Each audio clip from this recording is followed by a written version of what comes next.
Welcome to Varsha kitchen channel. இன்றைக்கி நம்ம பார்க்க போகிற ரெசிபி நெல்லிக்காய் தோசை.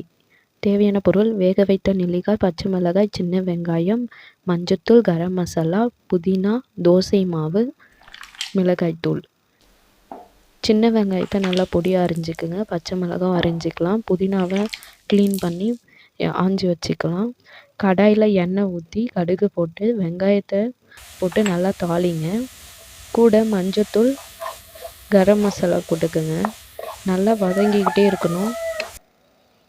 அதுக்கப்புறம் நம்ம வேக வச்சு மசிச்சு வச்ச நெல்லிக்காயை அதில் போட்டு மிக்ஸ் பண்ணிக்கலாம். தேவையான அளவு உப்பு போட்டு நல்லா வதக்கிக்கிட்டே இருக்கணும்.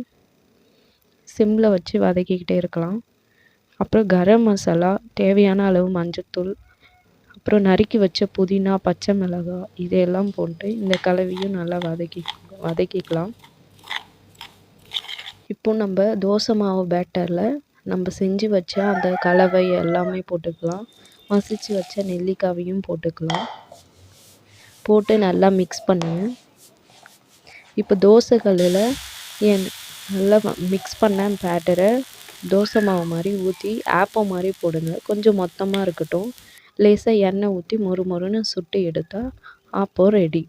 இந்த மாதிரி மோர் இன்ட்ரெஸ்டிங் வீடியோக்கு என்னுடைய சேனலை சப்ஸ்கிரைப் பண்ணுங்கள், லைக் பண்ணுங்கள், ஷேர் பண்ணுங்கள். மறக்காமல் பெல் பட்டனை கிளிக் பண்ணிக்கோங்க.